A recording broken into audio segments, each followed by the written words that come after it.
5 minutes before we're about to leave. Is that what you're wearing, babe? I'm like, no. I just want him to match my energy. Like if is that what you're wearing, babe? I'm like, no, I just took a shower, got ready, and then I was going to change right before we left. Pulled up. That's so funny. No, I get that. I'm like a little fancier and you're wearing a tee. Like right now? I totally agree. We got, and like, if we're going to take a photo, you want to be parallel. I do the same thing to my boyfriend. Hello? Of like, do you we have an iron, right? Yeah. Like, do you know if we have one? Like, you should go look at it and maybe turn it on. Then take off your shirt and put it on. Yeah. I'll send subtle hints of because I do I sometimes think that boys aren't as fragile about their looks as women are, but they are. They have it's to. There's this coat over you that you will never. You guys can't admit it. Yeah, that you're but we can go. That's so mean. You made me feel bad, but guys can't go So we think they're impervious to it, but guys are very sensitive. I found. We are. Yeah, a little bit. So I won't say anything about your haircut. My haircut. No, I actually like it. I picked something I like.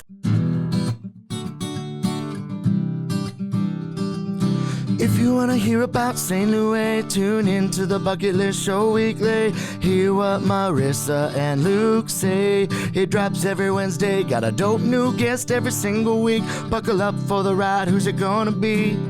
Who's on the show today? They rep St. Louis. What to do in the loo on a late night, or maybe what to do on a date night. Yeah, Bucket List has you covered. They know what's going on. What's going on, they'll give you, 18 different things to do, or 19 if you need one more to choose. Yeah, this city is a place we call home. A place we call home, yeah. What's up, guys? Thank you again for tuning in to another episode of the STL Bucket List Show. I'm your host, Marissa Farrell. And I am your other host, Luke Farrell. And we couldn't do the podcast without my guy over here at Half Coast Studios, cutting up the episode, putting it on Spotify, Google, Apple, YouTube, every single platform that you guys can get podcasts on. And then, of course, our friends at the Regional Arts Commission of St. Louis. They're the best organization in St. Louis. I mean, they highlight the arts, they support the arts, and we're just proud to have them present the podcast. So without further ado, though, we have a special episode today. Long list, stand-up comedian, actress, podcaster, TV host, entertainer, Nikki Glaser. Oh, thank you so much. I was looking at that list and I was like, wow, really I've done a lot. It's this whole paper. It's back and forth. It's so much. My dad sometimes goes to my IMDb and he's like, it's so long. And I'm like, I have done so much. I just say yes to everything. That's why I'm here today. Hey, just say yes to life. I'm the same way, saying yes, but to an extent, because sometimes you're just like, no. Yeah, I mean, that's bitten me in the ass before, saying yes to everything, because especially when you're young and hungry, as you guys both are, you just look hungry because you're so thin. That's a compliment. No. When I was just sick, so no, you look amazing. I'm not body shaming you in any way. You're fine. I wanted to get roasted. I already hate who I am on this podcast, so I take that back. As someone with body issues, I didn't mean to. You are fine. You're fine. I was just making a dumb joke. But when you're young and hungry for it, to make it in this business, you got to just say yes to anything, and you just learn that that's just the way to do it. Because when you're young, that's what you're told early on. As a comedian, just take any gig you can get. Whenever people ask me, what's your advice for a stand-up? It's just go on stage anywhere you can. I don't care if it's Instagram Live. I don't care if it's on TikTok telling jokes. I don't care if it's at a grocery store or laundromat. Anywhere that will have a stage and have you on, do it. And so then you make it, and then you that's so ingrained in you to say yes that you... Then when you make it, people want more from you, and you say yes and yes, and then you all of a sudden are... I suffered that... that celebrity disease that they always have of exhaustion, and you go, oh, is it really Lindsay Lohan? I think you just have a drug problem. Right. But really it's you just overdo it. Burnout, which I think everyone relates to now. Yeah. It's not just celebrities have burnout, people with families and 2 jobs and having to clean a house. You just do too much. And as I think the American capitalist culture is go if you're not, and we're constantly comparing ourselves to other people, and if we're sitting at home on our phone watching people work out, we feel bad about ourselves, and they're yelling at us, you should go work out. It's well, then how are you going to have anyone watching this if people don't not work out? And I'm rambling now, but it's a struggle for me to have to say no to things, and that's what led to a lot of times in my life I've had to just say no. I freak out and I'm I want to go away to a rehab where it's no one can get to me. Yeah. That's why I love flying in planes. Because because you just are like, no one can text me or they can. You can always say the Wi-Fi's out. Right. Yeah. That's the only place where it's like still like, oh yeah, the Wi-Fi's. Oh yeah, they'll accept that. I was even on a though long plane ride. Like, yeah. because not every plane has Wi-Fi, and sometimes it's down. It's like either that or caving. And my agents don't like when I say I've been spelunking all day. That's why I didn't get your call. So it doesn't really play as well. Or I'm in a coma. It's coma, spelunking, Or you fly flying. Spirit Airlines. Or Spirit. Yeah, exactly. Do you fly I Spirit? fly Southwest actually. Oh, and you know shit. what? I Wi-Fi. avoided Spirit because I thought sucks, Spirit sucked so much, and like you hear the Spirit just gets made fun of, but Spirit. Listen, the ticket's cheap, but and then everything else costs. Yeah. You're gonna spend as much as you would on American, but if you spend all that money, like Spirit's a good experience. Yeah, I fine. found. I thought it was gonna be like a Greyhound bus in the sky, but it's actually pretty nice. But I fly Southwest. People are always like, "You're sitting in coach," or like, I'm Group C. Oftentimes on Southwest, I don't. I'm not like only first class, business class. I don't. Yeah, I'm just a normal girl, just like everyone else. There she is. Except- And there it is. Yeah, No, I'm but that's real, actually though. Group That's A. real though. Like first class, like everybody thinks like because you have an HBO special, like you're like this. They think but, your like, you're life cool. changes. Well, they think first class is so expensive. I know. I mean, like if you look into it, most people in first class are getting bumped up because they have miles. Like no one's actually buying a first class ticket. If I fly first class or business, a network is paying for me. I would not. It's a waste of your money. And I kind of like coach. I like curling up into a ball. I don't like hate being cramped. I can be very compact. I sleep like a little snail. So yeah, but I do find, I do a lot of things. I do. Yeah, you do. Yeah, I do. But no, the long list, and I looked at your IBM or whatever it's, or IBM's like I am. Yeah. IMB. You looked at my BMI? Yeah. I thought this Your wasn't body a mass weight. index. We're not talking about weight podcast. here, guys. Yeah, Come hey, on. guys. Yeah, we let's- checked all the numbers. But no, one of the cool things about our show is we like to go back in the day. And I know you're from St. Louis, you know, so if you could tell us just a little bit about growing up, like where you went to high school at, like everybody wants to know. Where'd you go these- to high school? You know that, Kirkwood High you know that School. typical- you know Oh, that yes. typical question. Just in all St. the Louis. things. I thought that people asked that question because they want to know, do you know anyone I know? That's how I Right? see That it. was an innocent way- Someone told me this last year that no, it's like a judgment of like, how much money did your dad make? But I'm like, where I came from, it was like, oh, do you know Luke Farrell from? Like, do you know? Yes. I just want to know what friends, especially like the schools are in such close proximity. That's so, what I thought, and then now I learned that no, we're all classist and elitist, and that's what it's all been about. Yeah, but no, I I just guess. like to. My 20-year high school reunion is actually this Saturday, following Thanksgiving. I'm so excited. You're We're going? like going to Hacienda, and I'm that's dope. trying to get all of my friends to go. None of my friends want to go, and I'm like, why? You're all like killing it in life. I think so many people have perceptions of, they're like, you want to go, of course, because look at your BMI or your IMDb. They're like, look at your stat. And I'm like, Yeah. no, well, there is a little thing of like Romy and Michelle's high school. You want to go back and like kind of be like, look at me now. Yeah. But I just loved high school. I loved living in St. Louis. I loved growing up here. I grew up in Des Peres, went to Kirkwood High School, went to Westchester Elementary, and then North Kirkwood Middle School, and then Kirkwood High School. And then, I grew up in the West County area, spent my summers at Tree Court at Tree Court Swimming Club, wherever that was. I don't even remember. Because when you're a kid in St. Louis, you get driven places. You don't know where you're going. No clue. You're not paying attention. You're not like having to look at maps. Like, so I never knew where I was going. But I just loved growing up in St. Louis. I had the funniest friends. Like, even to this day, I look at my friends now who I've met through comedy, who are like the funniest people in the world, you know? And I would put David Spade right next to my friend Kirsten Florman from Kirkwood High School in terms Shout of out like Kirsten. funny people. I mean, really, like my friends in high school, shout out to Laura Holly, Lauren Hufford, Kirsten Florman. They were Taylor McGraw, the funniest girls. I'm still friends with all of them. We stay really close. I'm really like a hometown girl. I'm very, as much as people think I'm just like a raunchy comedian that talks about sex and is just so irreverent and keep her away from your kids, I'm extreme. Someone said the other day to me, my tour manager, who's my best friend's fiance, was like, "You're really wholesome, Nikki." And I was like, "Thank you for saying that," because people usually say I'm really wholesome. Like I'm really just such like I just feel like a degenerate sometimes that people are like, "Oh, don't let Watch Nikki her." near your kids or near your grandma." Like I'm gonna do something to them. But I really like love my family. I moved back home during COVID to be closer to my family because I was just like scared. And then I ended up staying because I was like, I just love them. And I love I love the neighborhood. I just love, and now I love St. Louis. I decided to stay after COVID kind of lifted and the world went back to normal. I decided to stay in St. Louis because I don't know, there's something about, I don't feel special here. Like, as much as I wanted to leave St. Louis to go, like, I'm special. I wasn't popular in high school and I'm going to prove that I am going to be famous someday. I mean, that was my literal goal. I was dying to be famous as a kid. Like, I just dreamt of it all the time. It was possibly like manifested in a way. I think that sometimes you read about The Secret or manifestation and they're like, you got to believe it. Like, you got to already know it in your head. And I had no question that I was going to be famous. I didn't know how. But I've never been so certain of anything in my life. And I'm not someone who like thinks that way, but I just like knew. Goal setting and stuff, but like you just knew you were going to make it. Literal zero goals. Manifestation's real. Lucas, That's real.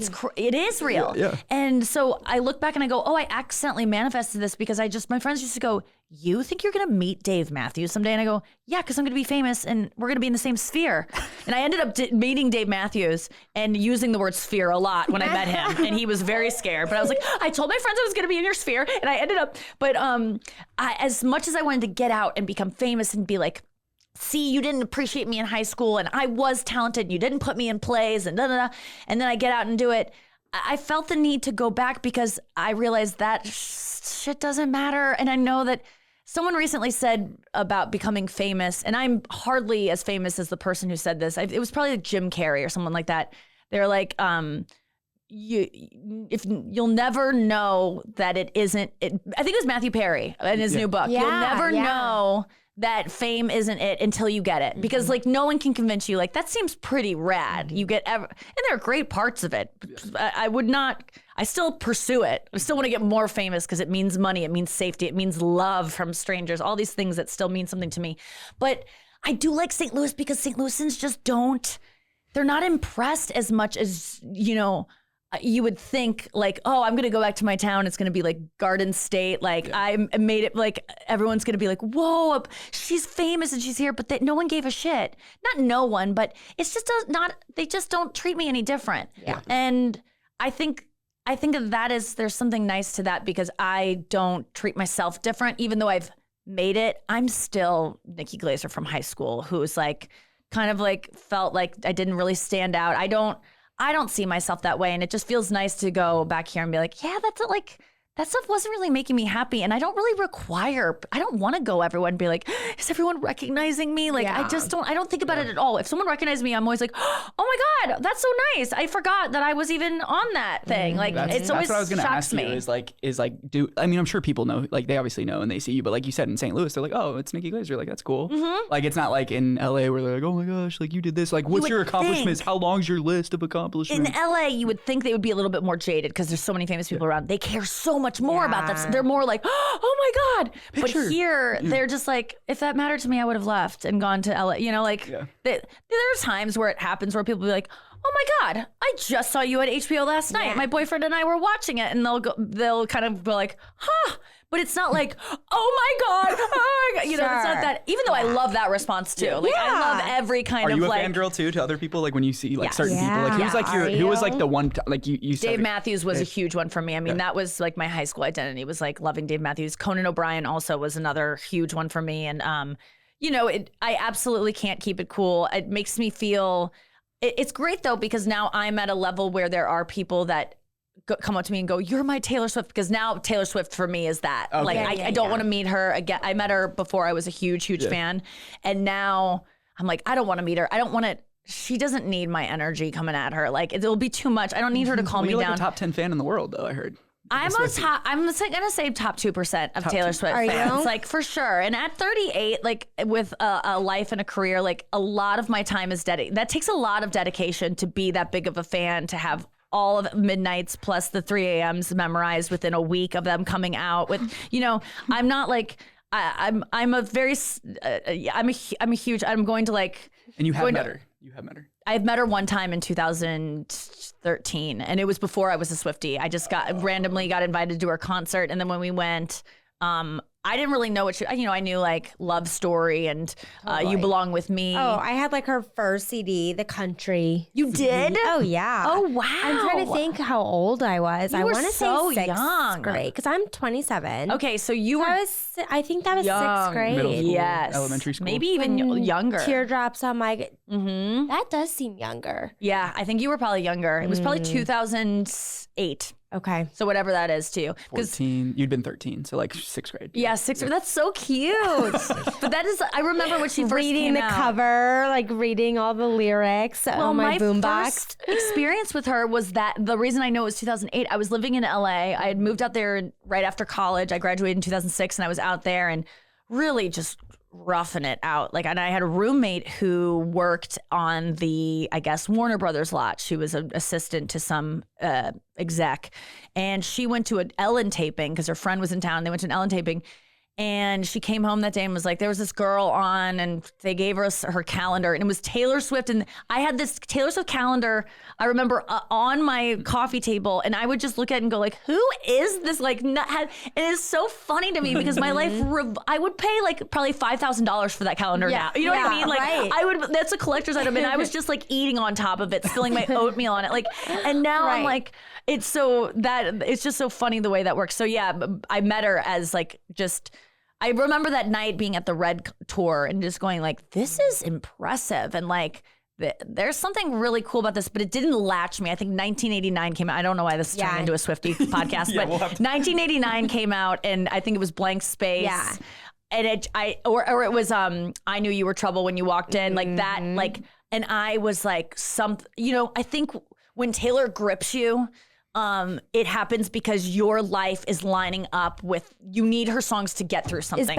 Where's Bad Blood? Bad Blood is 1989. See, okay. Yes. I think that's when I was really like, okay. And I remember my mom's like, she's doing the damn thing. Like, she was doing it. And that was all about Katy Perry, because Katy Perry stole some of her dancers from her tour. And so, yeah. I pull up that song sometimes when I'm having issues with friends, or like, I think that it's her music. Going back to high school, circling back, I was like a very emotional, sensitive girl that didn't have a lot of outlets for that. I just felt kind of ashamed of my feelings and ashamed of like caring so much about things or feeling too hard. And I felt kind of stupid about them, and I would kind of hide them. And I think when Taylor Swift came out, I was like, oh my God, there's someone who like speaks to my experience and isn't scared to get really like sappy and really, melancholy about all of this. And I still feel stuck at 15.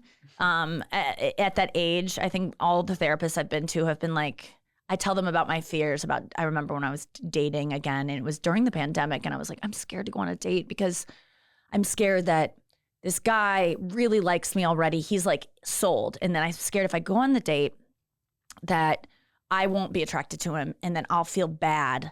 And then when I reject him, he'll say something mean like, well, you're ugly anyway. So, like that kind of, and she goes, this sounds like the fear of a 15-year-old girl. Like, that sounds like a thing a high school boy would do. And I'm like, yeah, that's where I stopped. Like, high school was a little bit traumatic for me. It was like bookended by Columbine and September 11th. That was freshman year, senior year. And then in between, there was a lot of stuff that went down. I got an eating disorder. I mean, I loved high school, but it was definitely a tough time for me. And I think a lot emotionally, I just like stopped. And sometimes I see myself on TV, or I see like, even on my reality show, I'll watch like clips of that. And I'm like, if you just like blur your eyes and see my body language of like sitting like this, or being like, I don't want to, or like the way I talk, I'm like, you're 15. Like, you are still 15.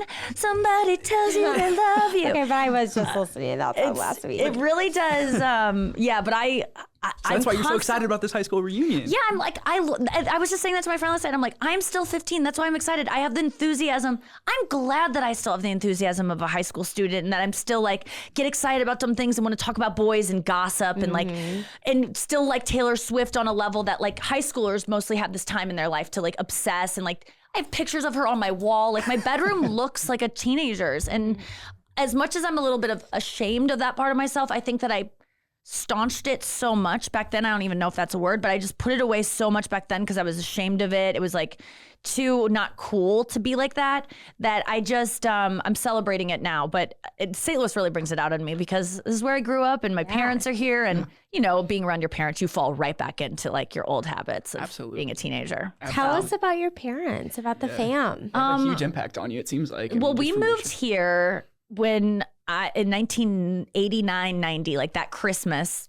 and I was 6. And so I grew up in Cincinnati and we moved here and I didn't know any different. I was like excited to move and started out at St. Jared, I want to say. Is that, I don't know. But I started out in St. Jared and then we moved again shortly after that. And then I ended up going to, ending up in Des Peres and grew up on Blaze Avenue, which is right down the street from McDonald's on Manchester Boulevard, or Manchester Road, sorry.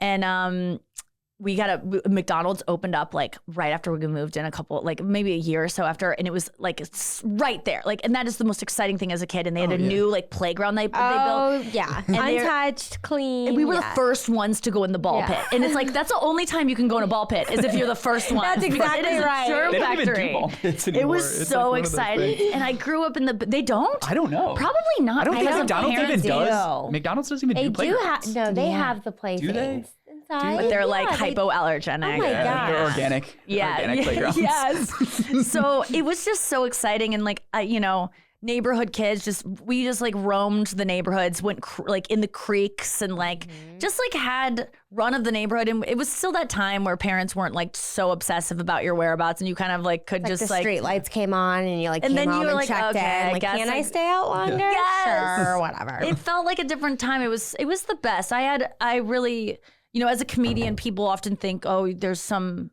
dysfunction that leads you to do this. You're a sad clown. I'm definitely a very depressed person. And that's just the way my brain was out of the gate. You know, this wasn't like St. Louis made me that way or like my family. I have like such a good family. They're so supportive. They're not perfect as ever, you know, they make mistakes, but they, I really lucked out in terms of, I have so many comedian friends who's like, when they came out to their parents as a comedian, their parents like did not want them to do that. They wanted them to finish school, be a doctor, whatever it is, didn't support them, still won't acknowledge what they do. Especially if you're a dirty comedian, it's like, it's almost being like a porn star. I really relate to porn stars because I talk on stage about sex in such a way, sometimes, not all the time. My actor now is like really low on sexual content. I'm like, what's wrong with me? I'm like, am I growing up? But it really, people are like, we expected a lot more sex. I'm like, oh, I guess I always said I would just ease out of it as soon as it didn't interest me anymore. Because talking about sex was never like, I think a lot of people say female comics talk about sex because like that's all they have. And it's just, they know it's going to titillate. I'm like, I don't do anything because I think it's Create what people want. laughter or something. The only thing I know how to do is like what I actually like talking about. And that's what I want from my artists. I never want artists to give me what they think I want. Just give me what you want, you know? And so now I just feel like I'm kind of easing out of that. But I think at first when I was, you know, I started really, really a blue comedian. And my favorite comedian was Sarah Silverman. I think I just had this rebellious streak of like, I want to just say everything that I've kept inside for so long because I think growing up and, you know, I think everyone grows up in homes. It's so rare to find someone that grows up in everything that's going wrong in the family everyone talks about. Usually we just don't talk about dad's drinking problem. We don't talk about mom's anger issues. We don't talk about mom's depression, whatever it is. It's too much for families to talk about. And I think I grew up with seeing things in my family and not feeling like I could really say anything about them or just society. Like, it's not fair that girl gets that and that person doesn't get that. Or like noticing racism within my high school and being like, why is this okay? Or classism or like, and everyone just kind of acts like, no, it's not happening. Or even environmental issues. Like the world is falling apart and like I'm a vegan. And I think people just don't even, if we knew what was happening in factory farms, we couldn't eat it. But instead we just put up blinders, like everything's fine. And I think we can do that with so many things in our lives. And I think when I got to be a comedian, it was finally like, you can say anything you want and people like, it's expected of you to say things that other people are thinking that they aren't allowed to say out loud. Yeah. And because I'm talking to a microphone and people can't really talk back, there's a protectiveness to it that I just felt finally like free. So I went, let's talk about sex, because that was the thing growing up that was like, I was scared of sex. I was fascinated by it. I wanted to have it. I was so terrified. I didn't kiss a boy until I was like 17, and even then it was like on a dare. It didn't really count. I didn't have a boyfriend all of high school. I was just scared of boys, scared of sex, scared I'd be bad at it. I waited too long to kiss anyone. And then by the time you're like 16, all your friends are like now blowing people. And you're like, I haven't kissed someone. Well, I'm going to be terrible at kissing. I should not even do it. So then you're 21 and you haven't kissed anyone. You're like, well, now I'm bad at all the things that, and so it was just so overwhelming. And so as soon as I started having sex, I was like, everyone needs to talk about this, because I think the reason I was so scared about sex is that I didn't know anything about it. I didn't know what happens when you get alone with a boy. Who kisses who first? When do you use tongue? I used to study the movie Can't Hardly Wait. You guys are probably too young for it. I know that movie. Okay. At the end of the movie, Jennifer Love Hewitt and Ethan Embry like finally kiss. And I remember studying it and just knowing that you kiss a boy, then your eyebrows have to go up. Like you have to like taste all it and the go like, details. oh, like, and I would study it and be like, okay, that's what I'm gonna do. And all of that is like, you just don't learn anything in high school about sex unless your friends are telling you things. And and some friends don't really tell the truth, or they don't know how to embellish, or they feel like, you know, how many girls are doing things they don't want to do sexually because you don't know any better. You don't know. We know about rape. You feel like a pressure, but we don't know anything totally. beneath that. We don't know my friend Amy Schumer has a joke about gray areas of grape. Like we don't know about things where you just do things, you just kiss, even kissing a boy. My first kiss was an assault. A guy jumped on top of me and I told him I had liked him. We were like hanging out. I was like, I like you. He was like, I like you too. And I just thought that's where it was going to go and stay. And then maybe we'd go on a date and then it would be like a gentle kiss. Like I was like, okay, I got that out of the way. And then we just kept watching Letterman. And then all of a sudden he ran across the room and like jumped on top of me and started making out. And I was like, get off. You know, like it was easy for me to go like, ew. And I thought it'd be fine. But he was so embarrassed that he was like, he went in the next room and was like slamming cabinets and like, I'm such a fucking idiot. And was just scaring me, my friend. How did you feel? And I was just like, I gotta go. Will you drive me home? I didn't have a license. He drove me home. He was going like 80 miles an hour on the way home and like 25 mile an hour, like through my subdivision. I got out of the car. He peeled off before I was even out of the car. It was like an assault, but I didn't look at it that way. I'm just like, it's a bad kiss, you know? But for years that's why I'm scared of rejecting a guy. I'm gonna get run over by his car. So of course, when I go on a date, I go, if I don't wanna have sex with this person, they're gonna hate me and try to hit me with their car. And so it was all those things that I go, as soon as I started having a Korean comedy, I'm like, I gotta clear this up for all girls and be like, if you don't want to kiss someone, you don't have to kiss someone, even though you see it in the movies. If you know, and I still have these fears, and I think I'm not only doing it for my old self or like younger girls that might wonder about like what it's all about, but also for myself now. I'm still like have apprehensions about all this stuff. But when I first started talking about sex, it was just like my parents didn't know what to do about it, but they were so supportive and like, just, you know, my dad used to say, you're like Howard Stern. And my dad really liked Howard Stern and was like, you just tell the truth. And I think that's what it comes down to. It's like, regardless of if I'm talking about sex or race or autism or molestation, I mean, I go to a lot of taboo subjects and I might get it wrong. Like, I'm going to have a perspective on race that is probably not that correct from anyone else's perspective. It's my perspective. And I admit this is a white girl's perspective on it. I'm still allowed to have a perspective, but I admit this might be really wrong. So I invite people at shows, if you are offended by anything I say, or if I have the wrong take, tell me. Like, don't come up on stage and like try to punch me. Like, just do it later in my DMs. I'll give you your money back for the show. I don't want to hurt anyone's feelings or put out the wrong messaging about something that marginalizes anyone more. But I do feel like, but I do relate to porn stars because porn stars like feel like, even with my boyfriend's family, sometimes they come to see me and I'm just like, please don't, because the things I talk about on stage are, as to a blind person, it's no different than porn. Like, I'm describing pornographic and they situations. come and you can see them out of the corner of your eye and you're like, I'm about to say this joke, and then they're gonna be like, oh Get my ready. god. Yeah, and it's just like there's parts of me that is, I've like, oh man, I want to do porn because it's the biggest fuck you to anyone to be like, I'm gonna have sex on camera and like I'm gonna make a career out of it. I think we look down on porn stars, and for a good reason. Not look down, but I think we judge them because it's a gross industry that they can be taken advantage of. They're sucked in and spit out so quickly, and it's really could be quite abusive and exploitative. But I think when done right, I really look up to porn stars because I'm like, they put it all out there, and I could never do that. But I do feel it's definitely held me back in my You're a career. performer and you're on that stage by yourself. I mean, like sometimes you're like, I mean, I wanted to ask you like about times like that you failed, like and stuff like that, Yes, where you're just so sitting many there on times. stage, because like even like this podcast is pre-recorded, but it's just like if there was a bunch of people watching this, I would get nervous just because it's like just a bunch of people watching. Yeah. it. I think that I feed off of that. Like there's something about getting feedback right away that keeps me sharp. I think I'm someone who, like, my creative process in terms of writing is like always under the gun. When someone's like, I need this by tomorrow, like now, or like when I'm walking on stage, a lot of time is when I think of a joke, because it's like, I gotta pull it out of my ass right now. Like when I have a lot of time to come up with something or to prepare for something, I'll always wait till the last second.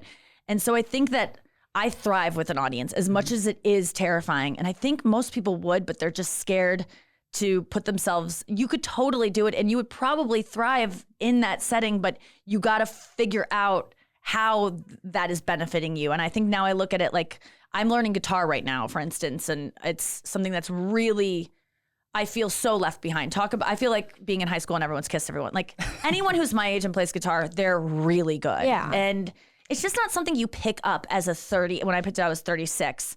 As a 36-year-old woman attempting to play guitar and like be good at it and maybe like, I want to do this as a career someday. People are like, you already have what are you doing? It's embarrassing. I'm bad. It's buzzy. I feel so gross doing it. I'm learning from teenagers on YouTube. Like young girls are teaching me Taylor Swift song. 12-year-old girls in their bedroom are just fucking shredding. And it's embarrassing, but, and I'm bad at practicing too. Like I'm not good at practicing a thing I want to get good at, even if I enjoy doing it, unless there's an audience. And I think that's why in the past when I picked up guitar, I never did well. But now I go live on Instagram to practice. Yeah. And it helps me so much. And I'm telling you, anyone out there who's trying to learn an instrument or just wants to be a singer or something, I know it's embarrassing and you might have 2 people watching you, 1 person watching you, stream it on Twitch with like, if you have an audience, it keeps you accountable. Yeah. It's the same reason when I'm writing, I go to Starbucks. I can't write in my apartment. I need other people to be like, that girl's a writer. Look at her write. And then I'm like, I guess I got to write. So I look. And you're like feeding, like you're just like, yeah. Yeah, I do better when there's pressure. But at the same time, I hate pressure and I get very nervous about it. You know, but the second it goes away, the second I become too comfortable on stage, I feel like now, like performing for me, I don't get nervous ever doing stand-up unless there's someone famous in the crowd that I'm like, I got to impress them, or in St. Louis, because it's like family and friends and people I might see at Trader Joe's or like, there's so often people are like, last night I was in the elevator of my building on my floor. I get in the elevator, another girl gets on, and I know when people recognize me, even though I'm not looking for it, I just can kind of tell when they're like, they kind of stare at you like, they look and then they like look at like some of them like look at their phone like I think I know this is the sign. They go right to their phone and start telling someone. Yeah. And then a lot of times on planes, I will look over and they're Googling like your picture. Comedian Nick. They kind of don't know how to place me, so I'll just see my face like on their F-Boy phone. Island. Yes. Yeah. Or like keywords and shit. Yeah. So this girl, I saw her kind of like, I could tell she wanted to to say, and then finally she did. She was like, I'm going to your New Year's Eve show, and I'm like, oh my God, like, you live next door to me. Like, she's in the apartment next door. It's like, that's such a, you don't usually, I meet fans after shows, but it's like, there's more riding on neighbor. this. That's your neighbor. Yes. So St. Louis shows to me are always much more fraught in a good way. Like, I bring more to them, I think. And when I get nervous, I do better. So I think it's always really good for me. That's good. So you're nervous for this New Year's Eve show? I am a little bit because I just,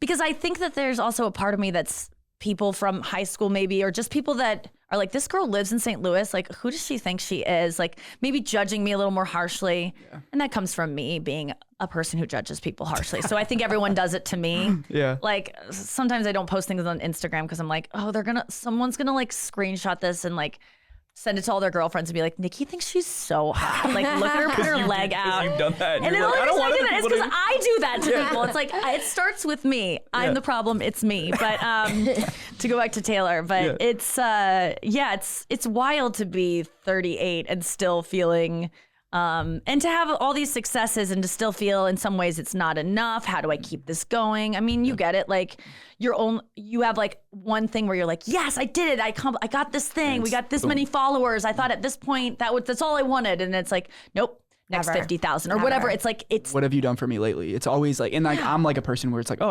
and we own other businesses and stuff. It's like, oh, I started this thing, we're doing good. It's like, okay, what can I do next? It's like, I don't think if it's American thing where like we always want more. Yes. But like I'm not like a material, like as far as materials, but it's like accomplishments. Like I just want to check things off and I just want to make an impact. I feel And like I'm doing something important. And it's exhausting even because I'm like talking to her and she's like, all right, it's like night, let's just chill, let's have yeah, dinner. I bet this one never turns off. I'm definitely the marketing. one.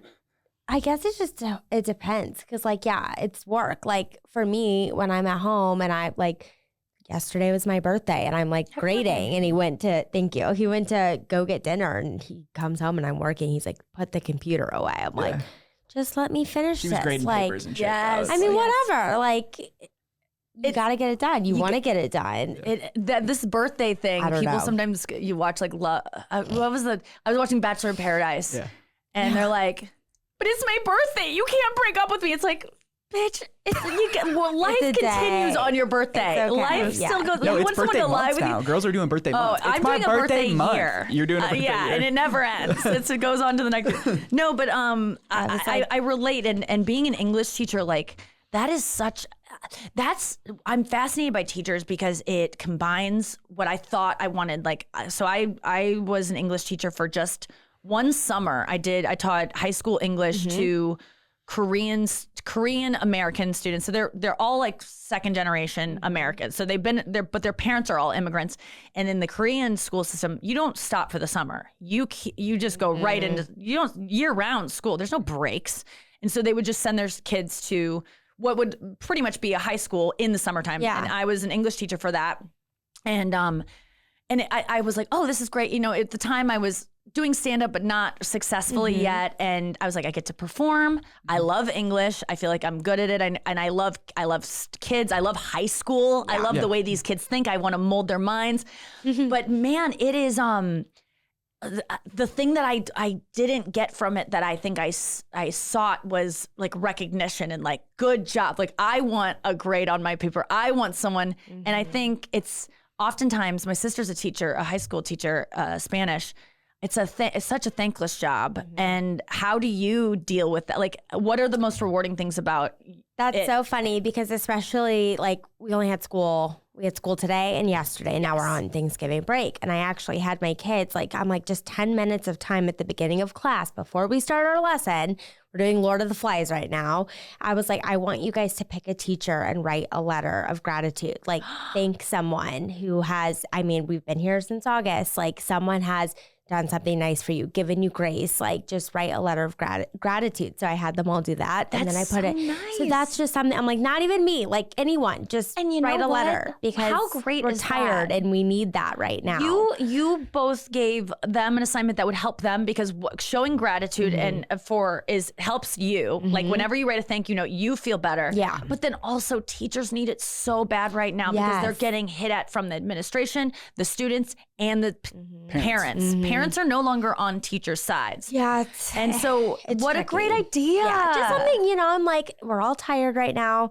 We're almost to the end of the semester. Like, I get it. I'm tired. You're tired. But like, let's just find some positivity. Physically writing it. And physically writing instead and of signing typing your it and name. sending an email. Like that's all it is emails Well, and typing. Just type. I So. recently had to write an apology letter where I had to kind of eat crow in it. And it was, I wanted to do it over text. We don't really talk on the phone. And I was like, oh, I'll just send a text. I'm like, it doesn't type. I was like, so I wrote a letter, then I sent a picture of it via text. But I was like, writing, it just helps you get out your emotions so much easier. And like journaling, it's something I've found later in life. But I always loved my English teachers and creative writing. And but it is so hard because what do you do when they just don't care? Yeah, there's that sometimes too. Because you can't make them care. No, and I do have a few kids like that, and it makes me frustrated because I feel like I should be pushing them to want, but I can't make you. Like,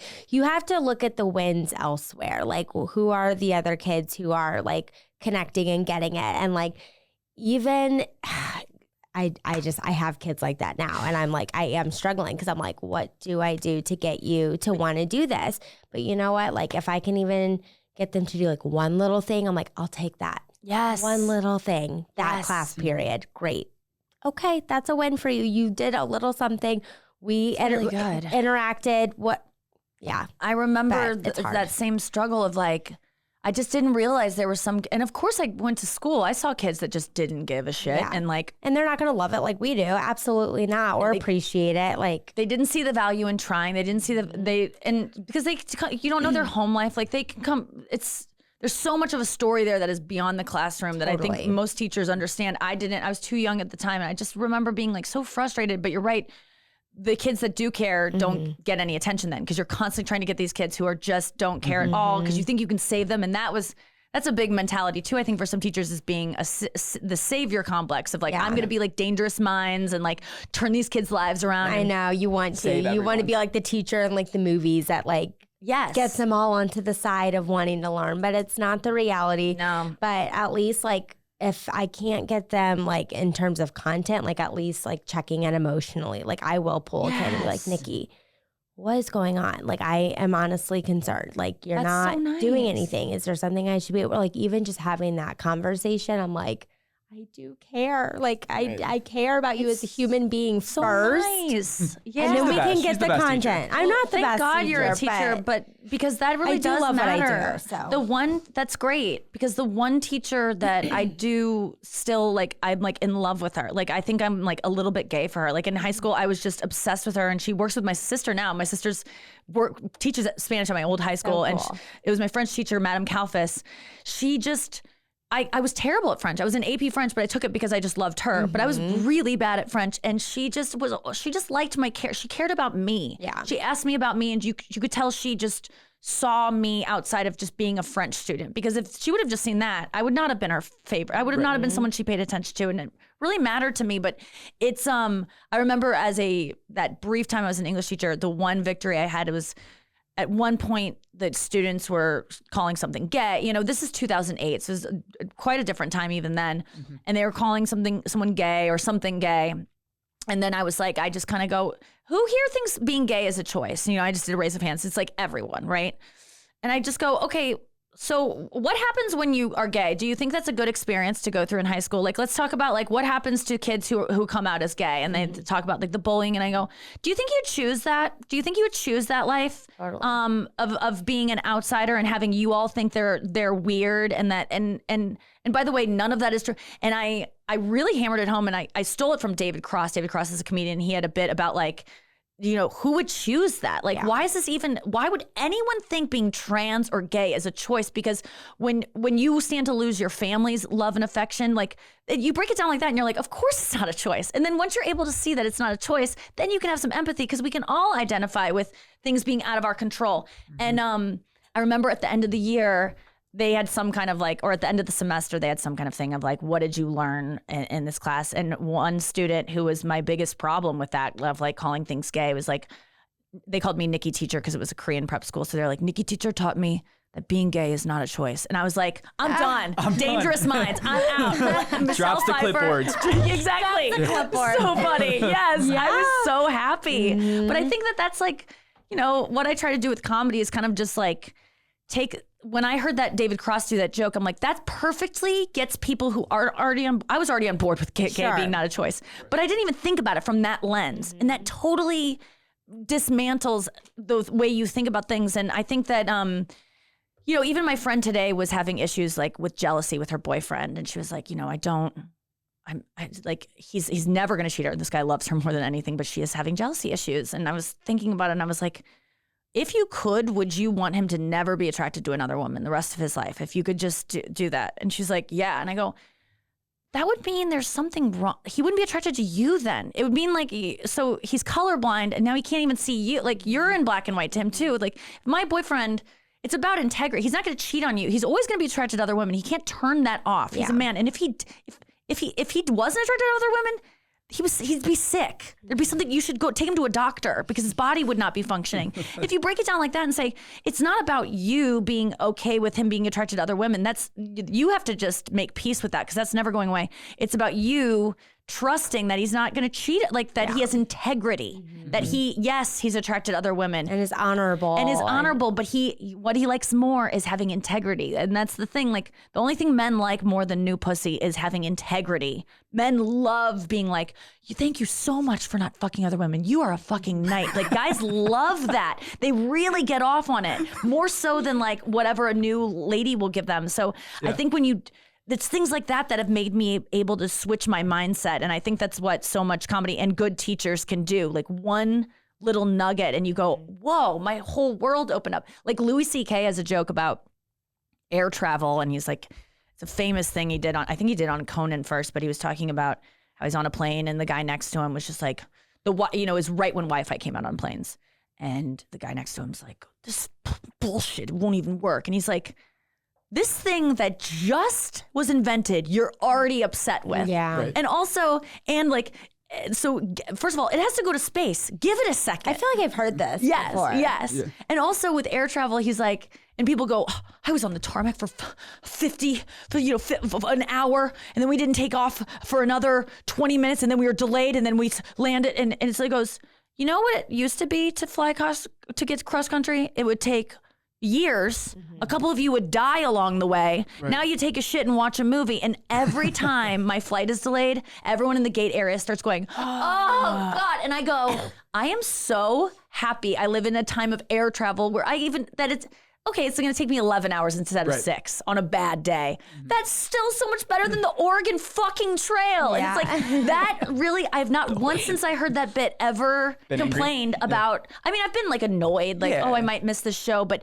never like, I deserve Wi-Fi on this plane. Like, it just switched my thinking. And it was such a valuable moment. And that's why I love stand-up. Do you have any moments like that in stand-up where you're like, I figured it out, or like you never figure it out because it changes so much? Do you mean the art of stand-up? Well, or like the art of stand-up. So like, okay, you were a stand-up in like 2008, and that was like pre like stand-ups on social media. Like you weren't posting videos on social media. You might have like posted a picture at a show that's blurry on like a flip phone, but like you've had to navigate through like these different shifts. But like, is there a time where like right now, like you made it, like you figured it out? No, because there's always I have not figured out TikTok. I'm not on TikTok, and I don't post clips of my stand-up almost ever unless I'm like being forced to, because I like stand-up because it happens and then no one, it's like, it's live and then there's no recording of it. It's just like a moment. I don't like preparing for things, and I don't like analyzing them afterwards. I don't want to listen to myself. I don't want to like, if I were to do a photo session, anytime I do like a photo shoot, the photographer's always like, look, and I go, no, I need distance, because I need to convince myself either I've changed since then. Like if even with my girlfriends out on a night, they're like, let's take a photo, and then they all look at it and I go, either you don't like what you see and you have to look like that the rest of the night and it's gonna bum you out, or like that's usually what happens. Everyone's just like, oh God, I mean, it's ruined my day sometimes. And then they do it 4 times. So I need to, and it doesn't get better. It's just the way your face is today. You ate too much salt yesterday and you haven't been taking care of yourself. But if I give myself a week, I can go, I've changed since then. And I can put some distance, or I can say, or if it's a good picture, I go, I still look like that. You can protect yourself. So I struggle with stuff? Like the HBO special. Did you watch? I had to watch it because I had to edit it, but I'll tell you this, it was supposed to come out in March, but because I filmed it exactly a year ago, the 28th of November, it was supposed to come out in March. I was supposed to have the edit done, like watch it and say, this is the way I want it by January. I could not do it. It was like, I'm a bad procrastinator, but give me a deadline and I can hit it. This is the only time, and my Netflix special, Bangin', which I did before the HBO one, I delayed the edit so much that, because I couldn't watch it, because the whole time I'm watching, I'm going, why did you say it that way? Oh no, there was a better way to say it. Why didn't you make that one comment? That would have been good. Because so much of my stand-up is just, every show's different. I'm not someone who follows a script. So I'm so jealous of comedians that are just like, yeah, it's exactly an hour and I do this joke in this order and I say it the same way every time. I'm constantly mixing it up. And so with that comes deep regret of like, why did you do it that way and not that way? And so I avoided it so much that it had to come out in July. I was pushing it, and HBO was like, okay, well, we don't have a show to, we need this, and I didn't deliver it in time. So it had to come out in July, and that was all because I just hate watching myself. And I also just, every clip I see of myself, I'm just like, could have been better. And it just tortures me. I don't know if you guys, do you listen to your own podcast? I have not. I can't tell you I think the last episode I listened to was Maxine Clark. And so that was what? I was like, 15. hey, yeah, because we're here Episodes in the ago? moment. But like, Yeah. I'll probably I listen to like some of them, like because he edits will. them. But Yeah. I'll listen to them. Boys are Rewatch different. things. I'm Like, not he kidding just you. will. Yeah.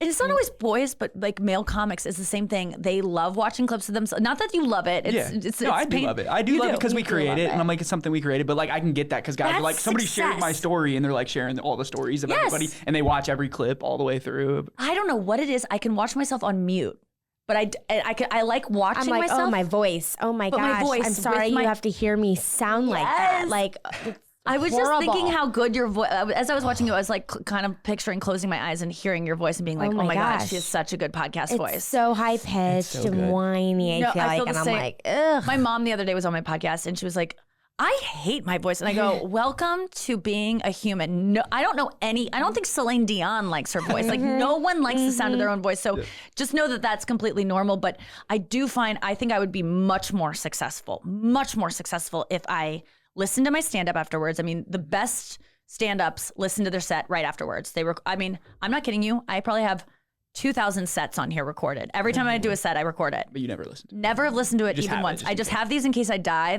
I gave my parents my passcode so that they could create Nikki Glaser lost tapes and make some money off of me after I die because there's so much stuff on here. But I will never listen, and it makes me a less good comic because You're not working it. You're not like fixing those things before you go I back just out. fix things that I remember. And I'm on stage sometimes and I'll say something really funny and I know that I'm going to forget by the end of it because I've been around long enough that even though I go, I'll remember that was so funny, I won't. I get that. And so I sometimes say, will someone DM me that joke? Because otherwise I won't go back and listen. It's too scary for me to like listen. I might hear something that I don't like. It's the same reason I don't read comments. Right. Even though there's tons of good stuff, I might hear one thing that's bad know. and it will ruin my life. I mean, I'm sure you've read one thing because people love to fucking judge people that are sitting at home listening to a podcast, enjoying you, who would never do a podcast, who would dream of doing it but couldn't do it. They loved, and I'm the same way. I have so many opinions about things that I would never do.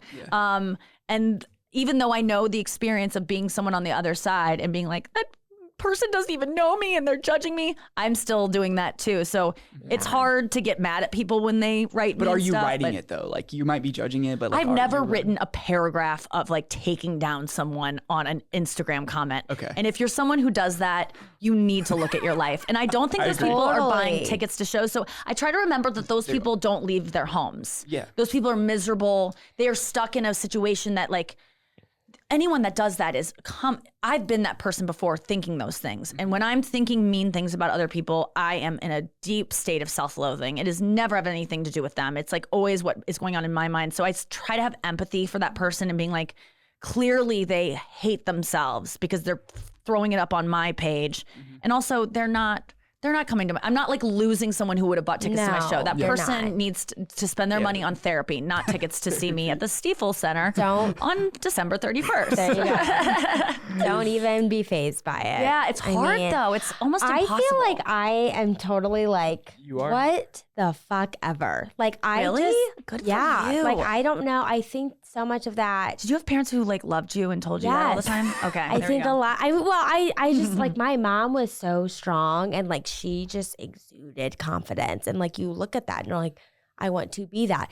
And for me, sometimes it might be faking it, but like if you're faking it, then you make can it. get It's the there. manifest. You really can. And I don't know. So you grew up with a I'm mom pretty- who really thought highly of herself, had good self-esteem, wasn't someone who looked in the mirror and was She's like, a boss, wasn't Yeah, she? she that's was. great. She's a boss. So she, because I grew up with a mom that is much like me, and my mom only got it from her mom. So this is not me like blaming my mom, but I grew up with a mom who like looks. I've never heard her say anything nice about herself. Always, I'm fat. I don't look good. Like, and this I think is most this is most Yeah, a lot women of have these, women. like, looking in the mirror going, ugh, you know, Totally. like that's what you do when you look in the mirror. You say, ugh, I was trained to do that. Yeah, It's I mean, hard and to- I'll do. You like, there's a oh, I lot look of- good tonight. I'm very just confident, and like even great. my thing, like my downfall, like I have a gap in my. I'm like whatever. Whenever I was in high school, that was like such an insecurity. I had one friend who was like, "You wouldn't be you without your gap." Okay, I Boom. wouldn't be Boom. me without. And then you like were able to like shift I just it. don't care. And lean like, into the this stuff. is Yeah. just me. I just It's so nice. I don't know. you know, I try, but that's a work of like that's but not you all can the build time, it but too. Yeah, I just don't But care. that's why it's important in building I'm that very in much, kids. this is who I am. And like, you That either is like so it great. And or I you wish don't. And if there you was a don't, you're not way- my people. So I wish there was a way to like give like I want you to have like a blog or so. I want you to like have an Instagram where you like teach people to have that, because I think there's so many people trying to teach that, Yeah. like body confidence and I follow so many body positive accounts. I try to unfollow anytime I get triggered by girls being too thin or doing Yeah. too many filters. I'm like, I need to stop seeing this. Like they can do it, no shame. Right. But like I don't want it on my feed. But it is really hard to, you know, the times that I get depressed, and my depression is always about like my appearance or I don't know which, it's the chicken or the egg, Sure. like which comes first, depressed, and then I focus on my appearance. But it doesn't matter. I look back on photos of myself where I go, my God, you look the best you've ever looked. And I remember that day I was crying about like, my face looking old. And I was like 27 or something like that. Like you always look back and go, oh, that was just my brain malfunctioning. But there was something you just said about saying like, oh, the gap in your tooth. Like this is just the way I am. It wouldn't be me without it. That's the way to look at these things. I think when I get insecure about not being like a proper woman. Like I feel like when I get depressed, I think, man, I wish I was a woman who liked like crafting or like liked to make like put up Christmas decorations or bake or cook. Like I'm just not that woman. And my boyfriend, sometimes he was talking about like he wants to travel all these places, and I'm like, I just like don't care about traveling. And I wish I wanted to travel. And he goes, I've never heard someone say so many times that you wish you wanted something. Like you either want it or you don't. What's wishing to want something? Like and I think that's how I often feel about myself, is like I wish I were a person who did this thing, or I wish I was. And I think that a lot of times I just have to remember, well, if I was a person who baked and who decorated for Christmas and who, you know, had all her lids to her Tupperware set, you know, like Who could find them all. does? Yeah, who Come does? on. I mean, Some that's people do. probably a pipe dream, but I think that if I was, I wouldn't have all these other parts about myself. And then a good trick that I learned is when you are envying, I have a lot of envy where, and I learned the difference between envy and jealousy. I don't know if you know it. You maybe know it as an No. English Wow. teacher. But it's really, I did not know this until last week, because I kept saying I was so jealous, and people are like, I'm like, that doesn't feel right. So jealousy is when you're scared you're going to lose something. Okay. So like, I'm jealous of that girl because she's going to take my boyfriend. I'm jealous of that girl. Like I'm jealous of her because she's really successful. She might take my job. So jealousy requires 3 people involved. You, the person who might take it, and the thing that you want to keep. Or like, so 3 entities. Yeah, 3 things. Okay. And envy is just about 2. It doesn't involve a third part. You're not I going to get want what they have. I don't have what they have, and I want it. And so I really struggle with envy. Jealousy, I'm like, oh, I have what I have, and I'm not going to lose it. But I don't relate to my friends who are like, my boyfriend, I'm jealous of that girl he's talking to. I'm just like, if my boyfriend wants to go be with someone else, I'm like, go. I don't. Sure. Good luck. Yeah. But envy, I really struggle with. And my friend said to me, when you get envious of someone's life, would you switch with them? If you had the chance, if a genie came out and was like, do you want to switch with them? Would you? Would you switch with them? Right. And the answer is, of course not, because you would have to give up so many. And when you think about that, like I want her butt, I want her body, I want her waist, I want her face, whatever it is. But with that comes everything else. So would you switch totally? So that's a good thing. That's a Exactly. good like tool I've been Quick using. to It's use. like, Or Like- another thing that I think like helps me a lot is it's like you might look at someone and be envious, but someone's looking at you. yes. Someone is looking at you. Absolutely. And saying, wow, she's so cool. She's so pretty. She, whatever. Yes. Badass. Someone's looking at you and saying, I wish I was like Nikki. And like, think about that. You don't know who it is. You don't know what they're thinking, but Yeah. someone is looking And they'll at never you. say it either. It's And like, I do know that because I see it online sometimes. Like I'll post a picture of myself and people will write fire emoji, you know, like the fire emoji or like, oh my God, your legs. Oh my God, You that do dress. have great legs because I thought that in the HBO show. Oh, so thank there you go. And people go, what's your workout? And I go, they're my dad's legs. I don't have to work out. I got a dad bod. Like that part of my bod is a dad bod. And then it makes me realize like so many things I envy of girls. It's like, it's just genetics. They didn't, again, it's like being gay. You don't choose it. Yeah. It's just, they just got lucky. Totally. And so stop acting like something's been robbed of you when you have so many blessings. But I do realize that people do look up to me and I see those comments. And I always like to say, that's why I have a lot of especially in my new act, like this new hour I'm doing at the Stiefel Theater this December 31st. If you don't have tickets, New Year's Eve. If you don't have plans New Year's Eve, it's like such a fun show. If you've never been to one of my shows, if you've never been to a stand-up show, people get really nervous about going to stand-up shows because it's just like a different, so many people don't go. I don't think if I did stand-up, I would have really ever gone. I never went to stand-up shows. You go to small ones. I was actually going to ask, like, backtrack a little, like, with, like, your experience getting into stand-up. Because we've been to we just seen Kevin Hart, Funny Bone. Oh, my God. That's awesome. And that was the first time they took the phones. And I was like, this is fucking awesome. And it's good. It was like, amazing. It makes you I was so like, present. hey, how are you, babe? It does. I was like, how are you tonight, babe? You let go of it. Yeah. It's so We cool. appreciated But then you hear it buzz and you're like, oh, yeah, when the oh, my But God. they were making jokes about that. Like, his opener was like, I know your phone's buzzing. You get all kinds of anxiety right now. Who's texting me? It's a good test. Kevin was good. But we saw, like, Willie Mack is one of our, he was on the show. Willie's a local comic. We saw him at the Helium Club. We've been to Funny Bone. But the small ones are good. There's this girl. It is She fun. knows. We'll have to talk to her What after. girl? What was her name? Do you remember? Jessica something. She I don't know. She was. Is that it? It was something. That I don't know. doesn't sound Okay, right. well, we'll look. We'll I feel tag like you her know her. in the notes of this podcast. I feel like you know her. I feel like you'd be like, yeah, I'm friends with her. Oh, really? I don't know. Short, very short, blonde hair. I don't know a lot of St. Louis comedians because I think she's don't from do LA. Though. stand I up. think she was just here for a small. Oh, Jessica Michelle Singleton? Yeah. Yes. Oh, she's great. I know you know her. Yeah, I'm like, you're she's friends with awesome. her. She's a feisty, fiery and broad. she was like the last feisty. joke. She was talking about like queefing and like going up to the ceiling Yeah, or something She's like selling that. shirts that said queef. Yeah. It was a queen shirt and it says queef. So Yeah, funny. stand up for me started just I was not like a huge stand up fan. I grew up like of course like knowing about stand up, but I was never like I think a lot of stand ups, especially men, are like, oh my God, I grew up like listening to old Pryor records and Seinfeld, and I mean the new generation that grew up on like Bill Burr and Louis C.K. But I was never. I loved comedy. I loved Saturday Night Live. I loved Seinfeld. I loved Conan. But stand up, I was just like, I don't know. I guess I kind of thought it was like a man's thing to do. Never occurred to me. And then my freshman year of college, I just started hearing it a lot. Like, you should be a comedian.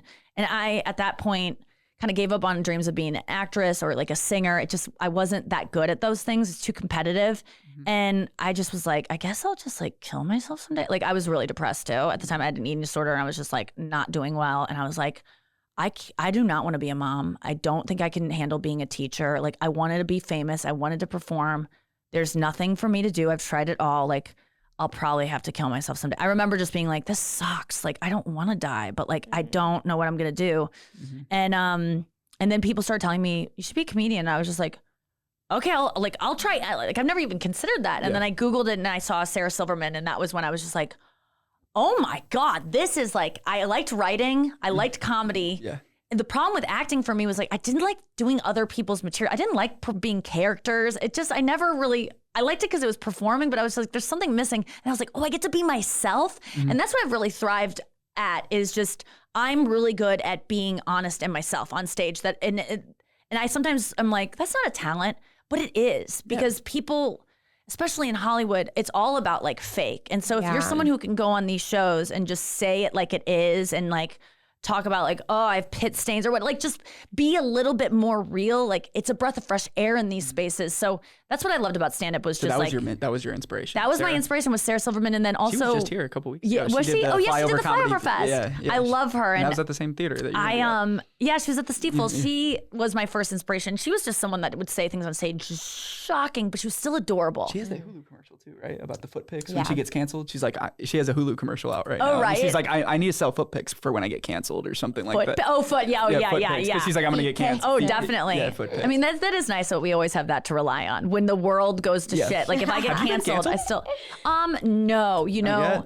I don't think that I there was a part of me that was like fearing it for a while because I definitely said stuff on stage. I started doing comedy in 2004 in Kansas City, Missouri. And I'm telling you, it was, and the more shocking thing was the better because back when I started, I was not good.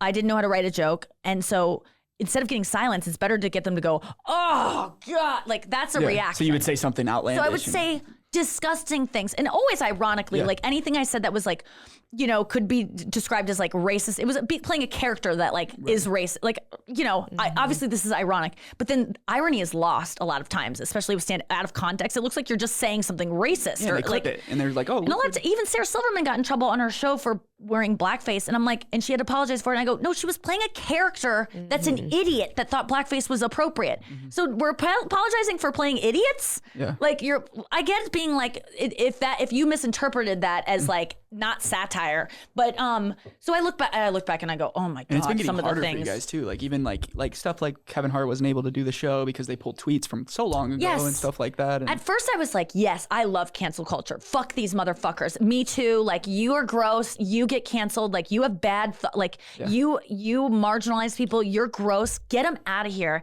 And now I see the other side of it where it's like, we've gone so far. I think we don't accept apologies. Like I get things wrong. I've said things on stage that weren't ironic, that I thought were just the right take, right? Yeah. And I've had people go, actually, that really hurt my feelings. And it's like, I had a panic attack because you brought up something that triggered me. And I just go like, oh, fuck. Like, educate me about that. I had it all wrong. I didn't know. I'm not up there. This isn't a TED Talk. Sure. I don't have any qualifications that were vetted. I just get a microphone and people, I don't like these comedians that go like, never apologize. I'm all about apology. But with an apology, I feel like people need to accept apologies. People need to say, okay, this person might have been like fucking racist before. It wasn't And like ill intent of what they were saying. yeah, even if it was like, even if someone like People you see change. these people that were in the change. KKK and then they go, oh my fucking God, what was I thinking? Like I grew up in like, they couldn't help it. They grew up in a family that had that all around them. They had they had no outside interaction with any, and then they get out and they go to college or something and they go, holy shit, that was so embarrassing. Now I'm going to do everything I can to counteract that. We should be able to forgive those people that really look back. I even say like, I do not like Donald Trump, but if he one day goes, guys, I bumped my head in the shower today. I am so embarrassed at what I did. Yeah. I I realize who I hurt. I cannot believe I did that. I take back everything I said. I don't know what was going wrong with my brain then. I am so sorry. I would 100% forgive him. Yeah. I could forgive literally anyone because we all make mistakes, definitely bigger ones.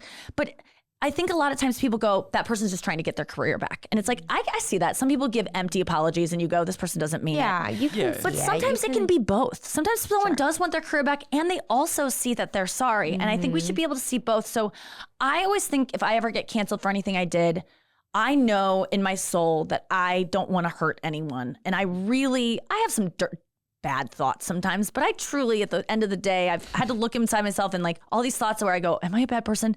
I know I'm not. So I just have to go, I would just suck it up, apologize. And if people didn't take my apology, I moved in with my parents during COVID when I was 35 and stayed with them for 10 months. So I've been do it canceled again. essentially. Like that's what I would do again. And I save my money in case that does happen. Like I have not just canceled, like I could gain weight and they go, we don't want to see you anymore. Yeah. That's like the way Hollywood works. I'm going to age someday and people don't want me in his camera as much. And people go, no, you'll be fine. How many old women are there really on TV? They kind of start going away and it's not because they get tired of working. They're just not, people don't want to look at them anymore. And so I have plans for getting canceled old or like just like not early retirement, forced retirement. You have these things in place, but I think that, there is that fear, but I toe the line of like, I don't like predators. I think that narcissists who have preyed upon people and who are bad people with bad ideals and they put out bad things in the world, they're allowed to have free speech. But I also think I'm not going to support them. Like there are some comedians now that based on what I know they've done, it's not that I don't think they're funny anymore. I still think they're funny. I always did. Yeah. But I don't trust them anymore because I know that behind the scenes, they're not this person they were giving me on stage. Like this is a person and I think with comedy,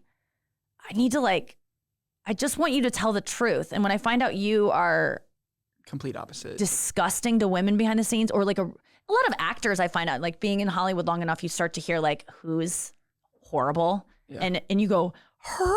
You're like, I love her. America's sweetheart is a cunt? And you're going like, oh no. And now I can't watch her movies anymore. Not because I'm putting my foot down and I want to prove a point. It's like, I really can't enjoy her anymore because I know she treats people badly. Yeah. So I think it's just each person's like own personal discretion. thing. Yeah. Same with music. Like obviously people get canceled for music. It's like, I really love that song, but now Yes. it's just not the same. You know? I can listen to Michael Jackson still, even though I believe I can everything listen he to Michael does. Jackson. I can still listen. For some reason, I can't explain it. Yeah. It doesn't.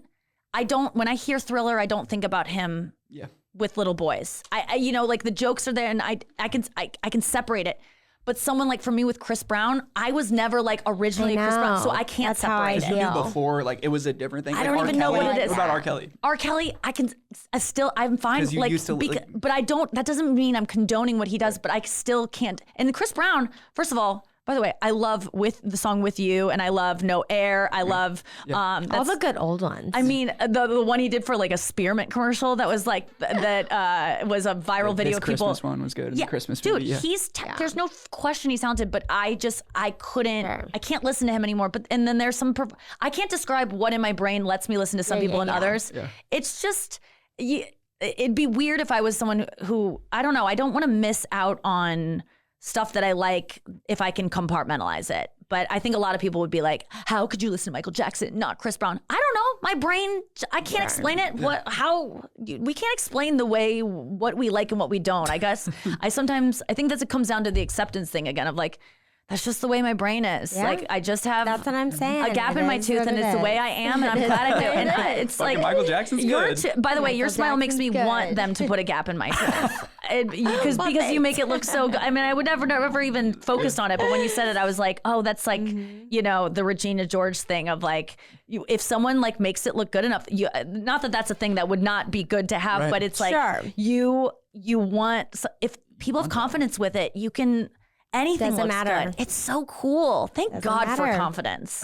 Thank God. We love it. Yeah. We love a confident It really gal. is the trick. It's the best thing to you can wear any outfit as long as you like feel cool wearing it. That's what I'm saying. If you feel good, whatever.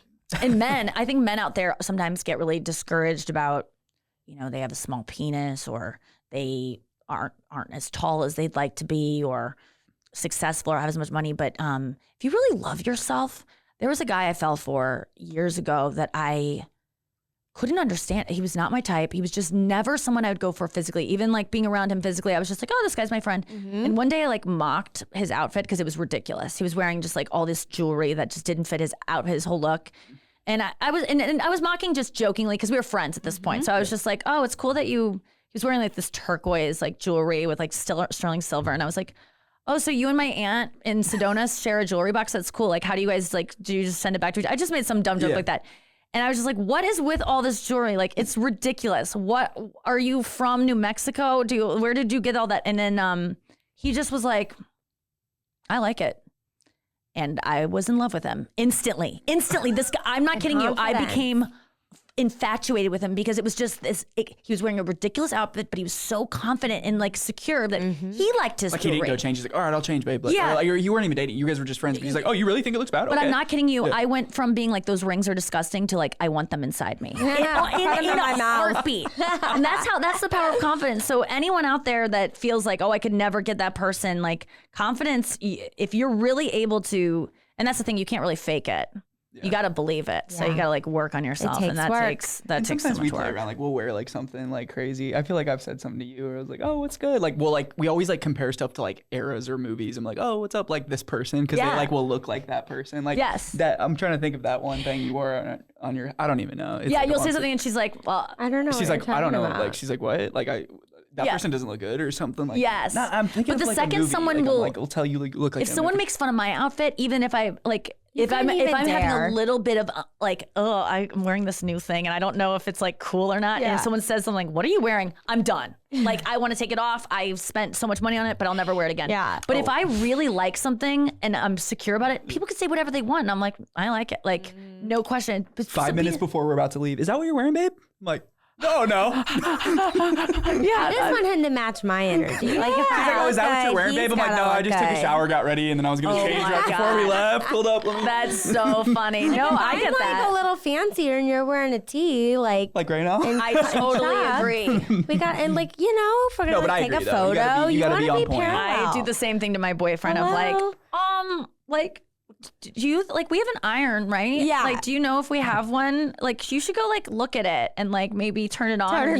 Then take Put off your some shirt water and put in it it. on. Yeah. Like, Yeah.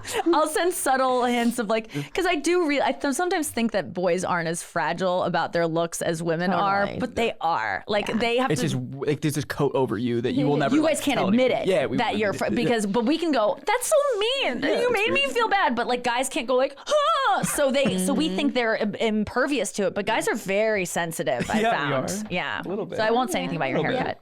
My No, I actually like it. I picked something I liked. I know. I wanted you to roast me. It was hard today. to I was do. like, man, I wanted to roast me, but you have to know people. Like that's so. I wanted like a question about roast. Yeah. We can wrap it up because I know you got your voice things and stuff like that. So Oh, yeah, I when got you're it. roasting people, like how hard is that to like write these jokes? And are you ever like nervous, like oh they're gonna get like really upset when I said that? Because some of the girls I watched your roast earlier, Yeah. like one of the ladies was, and it wasn't Martha Stewart, it was somebody else, but she was Sybil just like, Shepherd, yeah. she was like not like she was. Oh, that's the women are the hardest because I sensitive project people. more sensitivity onto them because myself, and I know myself. I do feel though with Comedy Central roasts or any roast really, if you sign up, if you're on that stage, it's open. Like and because you are up there too and getting things said about you, and then it's I take that out of the equation. It does bubble up though, like so I'll write with abandon. I don't even think about, oh, this is too offensive. a Like real person, there have been like- times where I write such stuff, bad stuff that like Jeff Ross, the king of roasting, will be like, I wouldn't do that joke. Like there was one joke where I was gonna say, and I guess it wasn't fair. It was Bruce Willis and it was his daughters. I don't know if you are familiar with his daughters. They're like Demi Moore and him, and Bruce Willis had these 3 daughters, and they're not. They look more like Bruce than Demi, I'll say. You know what I'm saying? Like they're attractive girls without question, but like they aren't like Demi Moore. stunners. And I can say that as someone who's also not a stunner. Like I'm good. I'm the same level as them. Like so I can say from one to the next. But I said in the thing of like I really relate to you guys because I also like in the battle of my parents' genes, my dad's won out. Like I was gonna say that, and I remember Jeff Ross being like, "Take that out, like it won't go well." And I'm like, "But I'm Yeah, my you're like- dad also. I look more like my people tell me I look like my dad all the time. I'm like, fuck you. Don't say that to a woman, Right. you know." But so there have been times I've taken things out, and just after or before the fact, but there have been times like when I am on stage delivering those, I turn my peripheral vision off because I don't want to see the People. It is so awkward. And I always go first. I always have like the first spot on the show after the MC, and it's always but I will say that like Sybil Shepherd, I was so scared because I didn't know her, and I did really mean jokes about her, and I even did jokes where it's like maybe called her old or just stuff that I don't really care for as a woman. Like I know I'm going to be old someday, and people are going to say that, and I'm at an age now where if I did a roast, people would call me old. Like when I was 34, it would be hard to do that. 4 years later. Now you're almost 40. Now I would Once be you're like almost 40, geriatric. Yeah, they could say it and it would get laughs. But then the thing about roast jokes is that if they aren't true, the audience won't laugh. So a lot of stuff bombs. So that's the problem is like they deliver the joke. You deliver the joke or someone says a joke about you. And if it hurts because they thought of a joke, but unless it gets a laugh, it doesn't hurt. If it gets a laugh, then you're like, oh, this is Now true. everybody thinks this. So like, Yeah. for instance, everyone writes their sets beforehand. So, and a lot of these people, especially these celebrities, have no idea who Nikki Glaser is. I was just a comedian, right?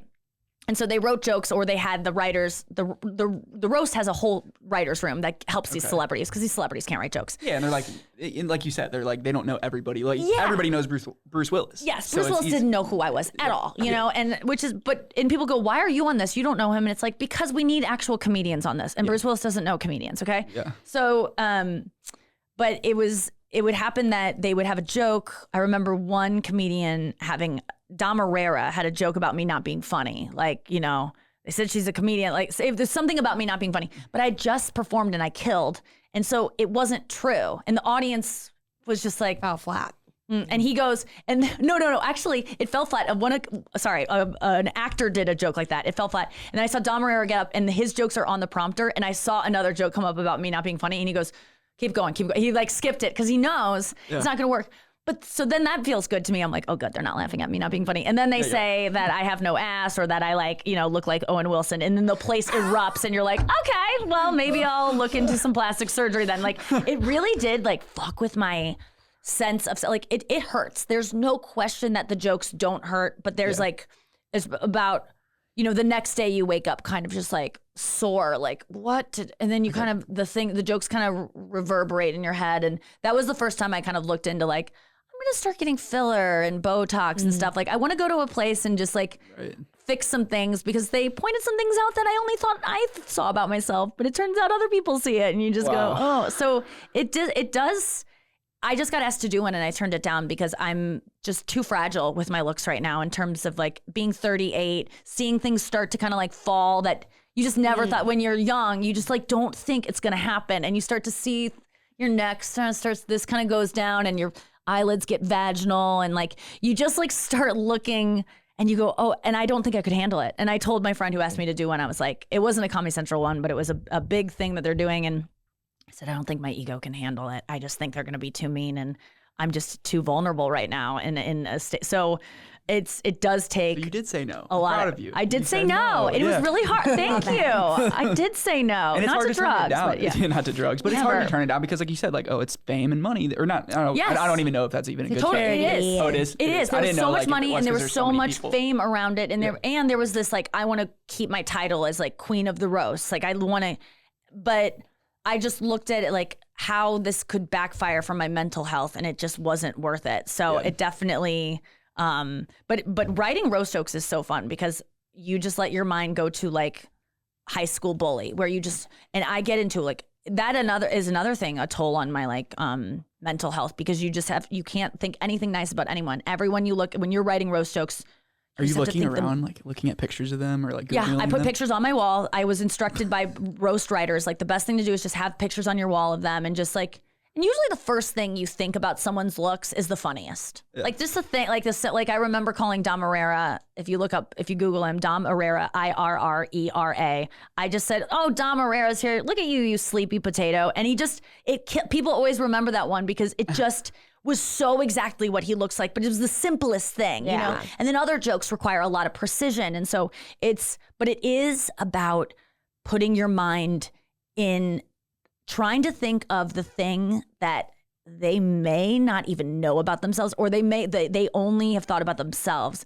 I remember there was this one joke that I was like, wow, they got into my head for that one. And it was like, what can I say about Nikki Glaser that she hasn't said to herself in the mirror crying at an equinox, like in the bathroom of it, like an equinox, like screamed at herself in the mirror. And I was like, they really nailed like me looking in the mirror, saying something. I was like, oh, that really like got into, how did you know that I say mean things to myself in the mirror? Stuff like that, where you're like, that's the best joke, where you're like, or where you're just saying something that people just cannot believe you would say that to them. I think that's you had always one fun. about Alec Baldwin or something like that, or something about his daughter. Yeah, I had. Oh yeah. Is it Ireland? Is that? I said, oh yeah, what a dumb name. I was like, yeah, I forget something about his daughter's name was Ireland and how dumb that. And it was funny because I actually made fun of his wife's name. I was like, it's almost as dumb as your wife's name. Yeah. And I was like, they told me her name was Hilaria.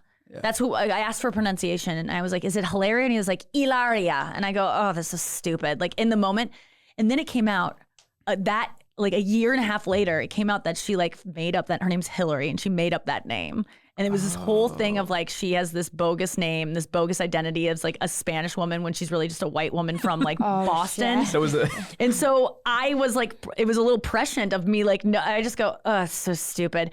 I just had a feeling that she was kind of bullshit at the time, but I just got lucky. I mean, it could have come off as me being racist, but I was like, I know she's white and her name is Ilaria. Like, sorry, not buying it. But there was a lot. Yeah, I told Alec Baldwin that he should kill himself. I mean, like, it's just like the stuff you can, it's just the last place where I remember when the Correspondents' Dinner, Michelle Wolf did it, and she made fun of like some woman's like eyeliner or something, and everyone was like, too far. And it was like, I would go, oh, it's over. No more roast. Like, and with all cancel culture, I'm like, there's no way we're going to have Caitlyn Jenner, a trans woman, on, and they're going to allow us to make jokes about that. No. There's like, let's just not even do a roast. Right. But the beauty of roast is that everyone's agreed, like, this is the night to just say everything. And Caitlin's like, I was so scared I wanted to do my whole set, no trans jokes, because I'm a huge trans rights activist and like not activist, but I'm just active about talking about trans rights. I love trans people. I think they're so brave and cool. And again, not a choice. So I don't understand why people can't fucking get that through their heads. But so I wanted to make my whole set like not about, I didn't want to make any mention of her being trans, or like all my jokes are about her like abandoning her first family for the Kardashians, because she had a whole family before. And so I made an effort, but I in the end, I put a couple jokes that were just too funny to not do. And I was so scared that she was going to be. Why would she come to that if she wasn't ready for that? She signed up for it. And she has a sense of humor about it. I mean, it is, the thing is, I don't like living in a world. I understand, let's not make fun of victims or like make people feel bad about themselves, but I don't like this world we're living in. I often cite this example of like, if you see a dog with wheels for legs, you can go, oh my God, what happened to it? It's so cute. Look at you on your little wheels. But if you see a person with wheels for legs, you have to be like, I don't notice anything. You're normal. Nothing's, it's like, they know they're in a fucking wheelchair. They can talk about what happened to them. Like, I think sometimes, I don't mean to speak for disabled people. I'm not disabled, but I would think, I surmise that being disabled, when people just go like, no, I don't see anything different, everything's fine, they might feel like, am I invisible? Like, there have been times where I don't like. I didn't think about it that way, but that's true. I remember hearing about obese people said that they never get obese people were on some show. You remember when Tyra Banks like put on a fat suit and was like, I'm obese for a day. I do remember. She used to do those all the time on her show. Homeless for a day, blah, blah, blah for a day. Yeah. And either she said it or like some obese people were on the show and they said, no one ever looks me in the eyes because we are so worried that they think we're making fun of them. Or even a little person. I have some friends who are little people, and it's either they get made fun of or people don't even look at them because you feel like, oh, if I look at them, they're going to think I'm making fun of them, or I'm like, even I struggle with it. I see a little person, I'm like, don't look at them because just treat them normal. But it's like, actually, if a person were walking by me, I'd look at them. So I try now to like look at people that I have that instinct of don't look at them. I do too. Because they walk around like invisible then. And I think it's well intentioned. We're trying not to hurt their feelings, but I think sometimes they might feel invisible. Yeah, by doing that, it's almost. With the dog though, you're like, oh my gosh, like look at their leg, they're hurt. Like what happened to them? Yes. But, like, you wouldn't say that to someone. Ever. I said that at a show once, and this woman in a wheelchair was like, you can ask me. And I was like, really? Like if I was at like the grocery store and you're in line and you're in a wheel, can I go like, hey, what happened here? Would that be weird? And she's like, I would love it. I would love it. And I go, well, then what happened? And she's like, I fell off a motorcycle. And I'm like, that's a fucking interesting story. Let's talk about and it led to this whole thing. But it was like, I think when we just go like tiptoeing around everyone's feelings, it's like, just because someone's in a motorcycle or someone is fat or someone is a little person or all these things that we go, oh, you can't make fun of that. You can't joke about it. You can't address it. Well, then they're invisible. Then we're not talking about their experience. There's like an erasure there. Like, even, and I know I have to go because I told you guys I had a timeout and now I keep talking, but like I'm talking about like pedophilia on stage a lot because I'm fascinated by it and I think it's just a huge problem. And people go, it's really uncomfortable. You know, people aren't saying that because my jokes are fucking fire about it. And I'm not joking about victims. I'm joking about, I'm joking about the truth of it, which is a that's fucking your way of getting it out. problem. That's your way of talking about it. Like, and I think that's why people feel ashamed that they've been molested because everyone goes, don't talk about it. It's just so awkward and like makes people awkward. Okay, well, if I was a molestation victim, then I would catch the drift and go, I guess me talking about it makes everyone feel awkward, so I'll keep it to myself. What happens when you keep it to yourself? We all know it leads to drug addiction. It leads to like acting out sex, like leads to addictions. People, every time I watch the show Intervention and they show the person and then they start going back in time to show like what happened to them, 9 out of 10 times they've been molested. And it's because we live in a society where it's like, we don't talk about that. Let's just, it's too weird. I know it's weird. We need to talk about it though. So people who have been victimized don't feel like it's not their fault they were molested. They should be able to go, I was molested, and it should be as easy to say as like, my parents are divorced. It should be that used to be a very shameful thing to admit. I think we need to get to a place as a society where we can joke about these things, not make them like, actually talk about them in the open because they are important, because they are so insane, and be more open about them. And I think that when you say don't joke about these things, the only people that win are the people that are like, if I was a pedophile, I know exactly what I want to do. I would make molestation a very shameful thing to talk about, so that I get to keep doing it, and no victims ever talk about it, Right. and they feel too ashamed. It perpetuates if you keep it this taboo thing. So whenever something is taboo, rape, molestation, I'm like, let's talk about it. Let's not make fun of victims. Let's let victims. And when you do talk about triggering things like this, whether you're making fun of victims or not, which I'm never, it doesn't mean that they won't get traumatized. Even the word rape can traumatize people that have been raped.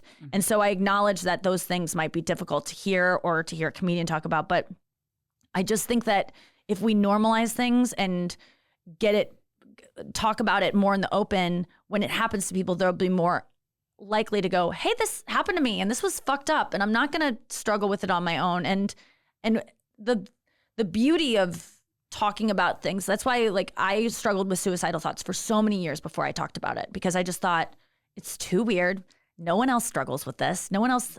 I have a great life. I have parents who love me. I have a great career. I just did the Tonight Show and I want to kill myself. This is embarrassing. And if I say this publicly, who's going to want to work with me? I'm a liability. If we hire her on our show, she'll kill herself and then we won't have a lead of the show. So I thought, not going to ever share it.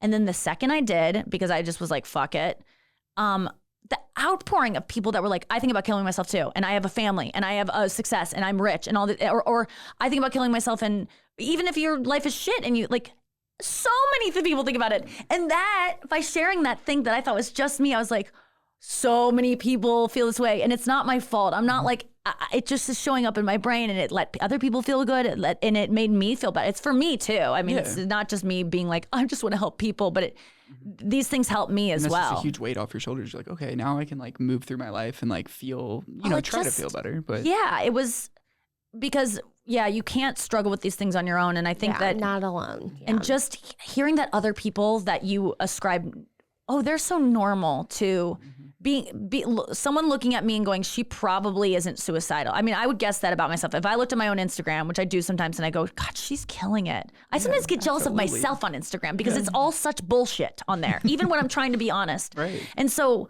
I now make such an effort to talk about all of my things that I'm insecure about, because just if one person out there goes, oh, Nikki Glaser has that too, and they may put a little bit of perfection onto me. Yeah.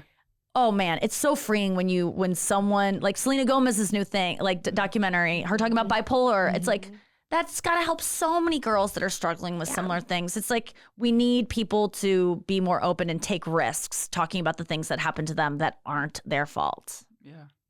Yeah. Well said. Well said. Thanks for letting me talk your ear off, you guys. No, this was amazing. Like like I said, it's a free form and like it went amazing. And we just thank you for It's making so the time fun. for us. You guys are so great to talk to. We'll have to get on your podcast. Yeah, I would love it. Let's do it. But yeah, guys, thanks for tuning in to another episode of the STL Bucket List Show. Guys, get your tickets for Nikki Glaser. We're going to be giving some away, so stay tuned on social media. Half Coast Studios, Regional Arts Commission of St. Louis. Thank you guys for making the podcast possible. And we'll see you next week. Peace out. Today they rep St. Louis, yeah. They rep St. Louis. They rep St. Louis.